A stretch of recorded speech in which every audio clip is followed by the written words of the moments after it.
Chapter 9 of a series of lessons in Raja Yoga. A series of lessons in Raja Yoga by Yogi Ramacharaka. The fourth lesson, Mental Control, Part 2. Mental Drill and Exercises. Before we can get the mind to do good work for us, we must first tame it and bring it to obedience to the will of the I. The mind, as a rule, has been allowed to run wild and follow its own sweet will and desires, without regard to anything else. Like a spoiled child or badly trained domestic animal, it gets into much trouble, and is of very little pleasure, comfort, or use. The minds of many of us are like menageries of wild animals, each pursuing the bent of its own nature, and going its own way.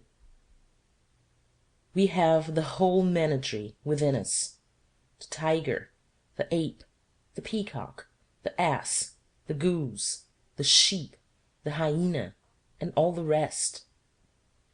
And we have been letting these animals rule us. Even our intellect is erratic, unstable, and like the quicksilver to which the ancient occultists compared it, shifting and uncertain. If you will look around you, you will see that those men and women in the world who have really accomplished anything worth while have trained their minds to obedience.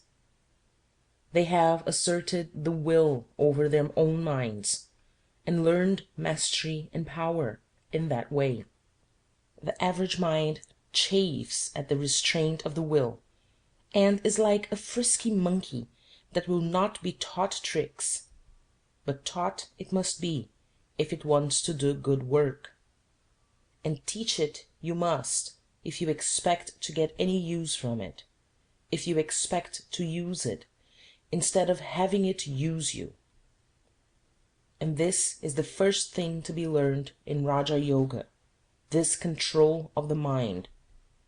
Those who had hoped for some royal road to mastery may be disappointed, but there is only one way, and that is to master and control the mind by the will. Otherwise it will run away when you most need it. And so we shall give you some exercise designed to aid you in this direction. The first exercise in Raja Yoga is what is called pratyahara, or the art of making the mind introspective or turned inward upon itself. It is the first step toward mental control. It aims to turn the mind from going outward and gradually turning it inward upon itself or inner nature. The object is to gain control of it by the will. The following exercises will aid in that direction. Exercise 1. A. Place yourself in a comfortable position, and so far as possible, free from outside disturbing influences. Make no violent effort to control the mind, but rather allow it to run along for a while and exhaust its efforts. It will take advantage of the opportunity and will jump around like an unchained monkey at first, until it gradually slows down and looks to you for orders. It may take some time to tame down at first trial, but each time you try, it will come around to you in shorter time. The yogis spend much time in acquiring this mental peace and calm, and consider themselves well paid for it. B. When the mind is well calmed down and peaceful, fix the thought on the I am, as taught in our previous lessons. Picture the I as an entity independent of the body, deathless, invulnerable, immortal, real. Then think of it as independent of the body, and able to exist without its fleshly covering. Meditate upon this for a time, and then gradually direct the thought to the realization of the I as independent and superior to the mind and controlling same. Go over the general ideas of the first two lessons, and endeavor to calmly reflect upon them and to see them in the mind's eye. You will find that your mind is gradually becoming more and more peaceful and calm, and that the distracting thoughts of the outside world are farther and farther removed from you. See, then, let the mind pass on to a calm consideration of the third lesson, in which we have spoken of the oneness of all, and the relationship of the I to the one life, power, intelligence, being. You will find that you are acquiring a mental control and calm heretofore unknown to you. The exercises in the first three lessons will have prepared you for this. The following is the most difficult of the variations or degrees of this exercise, but the ability to perform it will come gradually. The exercise consists in gradually shutting out all thought or impression of the outside world, of the body, and of the thoughts themselves, the student concentrating and meditating upon the word and idea I am, the idea being that he shall concentrate upon the idea of mere being or existence, symbolized by the words I am. Not I am this, or I am that, or I do this, or I think that, but simply I am. This exercise will focus the attention at the very center of being within oneself, and will gather in all the mental energies, instead of allowing them to be scattered upon outside things. A feeling of peace, strength, and power will result, for the affirmation and the thought back of it is the most powerful and strongest that one may make, for it is a statement of actual being, and the turning of the thought inward to that truth. Let the mind first dwell upon the word I, identifying it with the self, and then let it pass on to the word am, which signifies reality and being. Then combine the two with the meanings thereof, and the result a most powerful focusing of thought inward, and most potent statement of being. It is well to accompany the above exercise with a comfortable and easy physical attitude, so as to prevent the distraction of the attention by the body. In order to do this, one should assume an easy attitude, and then relax every muscle, and take the tension from every nerve, until a perfect sense of ease, comfort, and relaxation is obtained. You should practice this until you have fully acquired it. It will be useful to you in many ways, besides rendering concentration and meditation easier.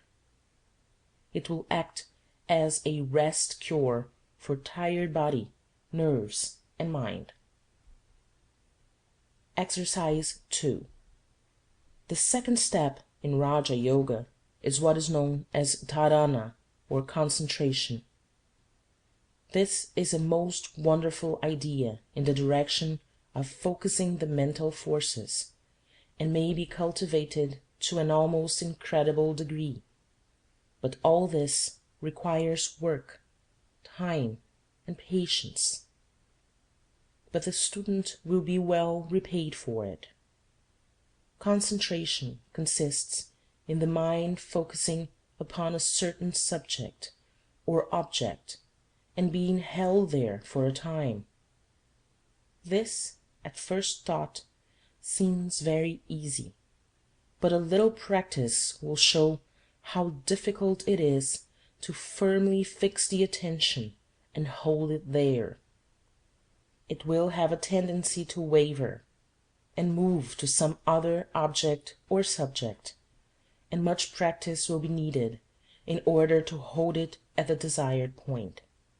But practice will accomplish wonders, as one may see by observing people who have acquired this faculty and who use it in their everyday life. But the following point should be remembered. Many persons have acquired the faculty of concentrating their attention, but have allowed it to become almost involuntary, and they become a slave to it, forgetting themselves and everything else, and often neglecting necessary affairs. This is the ignorant way of concentrating, and those addicted to it become slaves to their habits instead of masters of their minds. They become daydreamers and absent-minded people instead of masters. They are to be pitied as much as those who cannot concentrate at all. The secret is in a mastery of the mind. The yogis can concentrate at will, and completely bury themselves in the subject before them, and extract from it every item of interest, and can then pass the mind from the thing at will, the same control being used in both cases. They do not allow fits of abstraction or absent-mindedness to come upon them, nor are they day-dreamers. On the contrary, they are very wide-awake individuals, close observers, clear thinkers, correct reasoners. They are masters of their minds, not slaves to their moods. The ignorant concentrator buries himself in the object or subject, and allows it to master and absorb himself, while the trained yogi thinkers asserts the I, and then directs his mind to concentrate upon the subject or object, keeping it well under control and in view all the time. Do you see the difference? Then heed the lesson. The following exercises may be found useful in the first steps of concentration. A. Concentrate the attention upon some familiar object, a pencil, for instance. Hold the mind there, and consider the pencil to the exclusion of any other object. Consider its size, color, shape, kind of wood. Consider its uses and purposes, its materials, the process of its manufacture, etc., etc., etc. In short, think as many things about the pencil as possible, allowing the mind to pursue any associated bypaths, such as a consideration of the graphite of which the lead is made, the forest from which came the wood used in making the pencil, the history of pencils and other implements used for writing, etc. In short, exhaust the subject of pencils. In considering a subject under concentration, the following plan of synopsis will be found useful. Think of the thing in question from the following viewpoints. 1. The thing itself. 2. The place from whence it came. 3. Its purpose or use. 4. Its associations. 5. Its probable end. Do not let the apparently trivial nature of the inquiry discourage you, for the simplest form of mental training is useful, and will help to develop your will and concentration. It is akin to the process of developing a physical muscle by some simple exercise, and in both cases one loses sight of the unimportance of the exercise itself in view of the end to be gained. b. Concentrate the attention upon some part of the body, the hand for instance, and fixing your entire attention upon it, shut off or inhibit all sensation from the other parts of the body. A little practice will enable you to do this. In addition to the mental training, this exercise will stimulate the part of the body concentrated upon, for reasons that will appear in future lessons. Change the parts of the body concentrated upon, and thus give the mind a variety of exercises, and the body the effect of a general stimulation. c. These exercises may be extended indefinitely upon familiar objects about you. Remember always that the thing in itself is of no importance, the whole idea being to train the mind to obey the will, so that when you really wish to use the mental forces upon some important object, you may find them well trained and obedient. Do not be tempted to slight this part of the work because it is dry and uninteresting, for it leads up to things that are most interesting and opens a door to a fascinating subject. d. Practice focusing the attention upon some abstract subject, that is, upon some subject of interest that may offer a field for mental exploration. Think about the subject in all its phases and branches, following up one bypath and then another, until you feel that you know all about the subject that your mind has acquired. You will be surprised to find how much more you know about any one thing or subject than you had believed possible. In hidden corners of your mind you will find some useful or interesting information about the thing in question, and when you are through you will feel well posted upon it and upon the things connected with it. This exercise will not only help to develop your intellectual powers, but will strengthen your memory and broaden your mind, and give you more confidence in yourself. And, in addition, you will have taken a valuable exercise in concentration or dharana. The importance of concentration. Concentration is a focusing of the mind, and this focusing of the mind requires a focusing or bringing to a center of the will. The mind is concentrated because the will is focused upon the object. The mind flows into the mold made by the will. The above exercises are designed not only to accustom the mind to the obedience and direction of the will, but also tend to accustom the will to command. We speak of strengthening the will, when what we really mean is training the mind to obey, and accustoming the will to command. Our will is strong enough, but we do not realize it. The will takes root in the very center of our being, in the I, but our imperfectly developed mind does not recognize this fact. We are like young elephants that do not recognize their own strength, but allow themselves to be mastered by puny drivers whom they could brush aside with a movement. The will is back of all action, all doing, mental and physical. We shall have much to say touching the will in these lessons, and the student should give the matter his careful attention.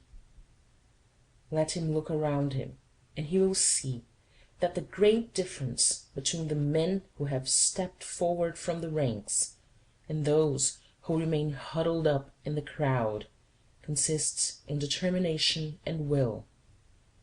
As Buxton has well said, the longer I live, the more certain I am that the great difference between men, the feeble and the powerful, the great and the insignificant, is energy and invincible determination. And he might have added that the thing behind that energy and invincible determination was will. The writers and thinkers of all ages have recognized the wonderful and transcendent importance of the will. Tennyson sings, "O living will, thou shalt endure when all that seems shall suffer shock." Oliver Wendell Holmes says, "The seat of the will seems to vary with the organ through which it is manifested, to transport itself to different parts of the brain, as we may wish to recall a picture, a phrase, a melody, to throw its force on the muscles or the intellectual processes. Like the general in chief, its place is everywhere in the field of action. It is the least like an instrument of any of our faculties, the farthest removed from our conceptions of mechanism and matter as we commonly define them." Holmes was correct in his idea, but faulty in his details. The will does not change its seat, which is always in the center of the ego, but the will forces the mind to all parts and in all directions, and it directs the prana or vital force likewise. The will is indeed the general in chief, but it does not rush to the various points of action, but sends its messengers and couriers there to carry out its orders. Buxton has said, "The will do anything that can be done in this world, and no talents, no circumstances, no opportunities will make a two-legged creature a man without it."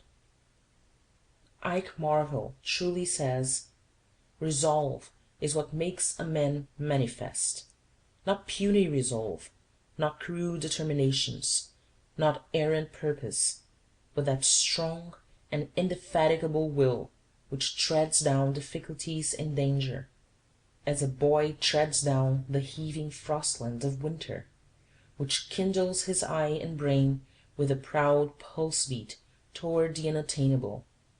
Will makes men giants." The great obstacle to the proper use of the will, in the case of the majority of people, is the lack of ability to focus the attention. The yogis clearly understand this point, and many of the Raja Yoga exercises which are given to the students by the teachers are designed to overcome this difficulty. Attention is the outward evidence of the will. As a French writer has said, the attention is subject to the superior authority of the ego. I yield it or I withhold it as I please. I direct it in turn to several points. I concentrate it upon each point as long as my will can stand the effort. Professor James has said, "The essential achievement of the will, when it is most voluntary, is to attend to a difficult object, and hold it fast before the mind. Effort of attention is the essential phenomenon of the will." And Professor Halleck says, "The first step toward the development of will lies in the exercise of attention. Ideas grow in distinctness and motor power as we attend to them. If we take two ideas of the same intensity and center the attention upon one, we shall notice how much it grows in power." Professor Sully says, "Attention may be roughly defined as the active self-direction of the mind to any object which presents itself at the moment. The word attention is derived from two Latin words, ad tendere, meaning to stretch towards, and this is just what the yogis know it to be. By means of their psychic or clairvoyant sight, they see the thought of the attentive person stretched out toward the object attended to, like a sharp wedge, the point of which is focused upon the object under consideration, the entire force of the thought being concentrated at that point. This is true not only when the person is considering an object, but when he is earnestly impressing his ideas upon another, or upon some task to be accomplished. Attention means reaching the mind out to and focusing it upon something. The trained will exhibits itself in a tenacious attention, and this attention is one of the signs of the trained will. The student must not hastily conclude that this kind of attention is a common faculty among men. On the contrary, it is quite rare, and is seen only among those of strong mentality. Any one may fasten his attention upon some passing, pleasing thing, but it takes a trained will to fasten it upon some unattractive thing, and hold it there. Of course, the trained occultist is able to throw interest into the most unattractive thing upon which it becomes advisable to focus his attention, but this in itself comes with the trained will, and is not the possession of the average man. Voluntary attention is rare, and is found only among strong characters, but it may be cultivated and grown until he who has scarcely a shade of it today in time may become a giant. It is all a matter of practice, exercise, and will. It is difficult to say too much in favor of the development of the faculty of tenacious attention. One possessing this developed faculty is able to accomplish far more than even a much brighter man who lacks it. And the best way to train the attention under the direction of the will is to practice upon uninteresting objects and ideas, holding them before the mind until they begin to assume an interest.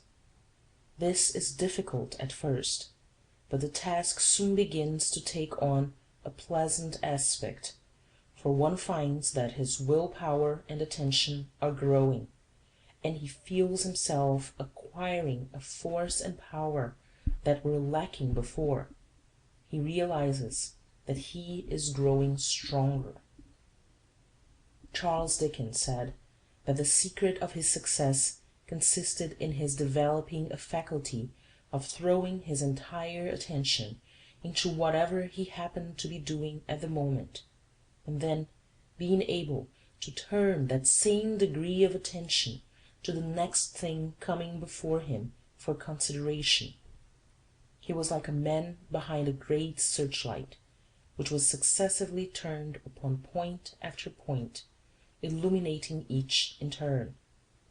The eye is the man behind the light, and the will is the reflector, the light being the attention.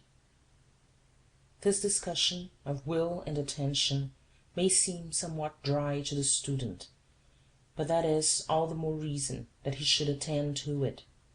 It is the secret that lies at the basis of the science of Raja Yoga, and the Yogi masters have attained a degree of concentration, will, and attention that would be inconceivable to the average man on the street.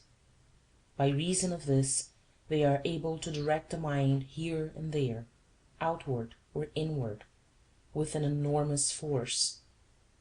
They are able to focus the mind upon a small thing with remarkable intensity, just as the rays of the sun may be focused through a sun-glass and caused to ignite linen, or, on the other hand, they are able to send forth the mind with intense energy, illuminating whatever it rests upon, just as happens in the case of the strong electric searchlight with which many of us are familiar.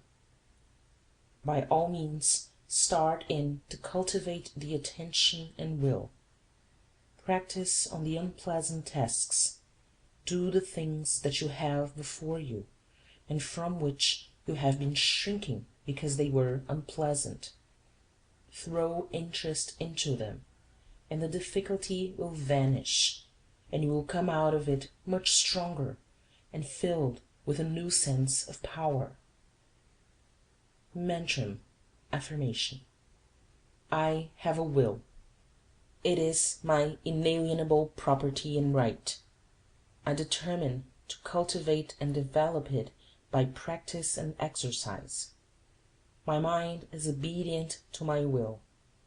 I assert my will over my mind. I am master of my mind and body. I assert my mastery. My will is dynamic, full of force and energy and power. I feel my strength. I am strong. I am forceful. I am vital. I am center of consciousness, energy, strength, and power, and I claim my birthright. End of chapter 9.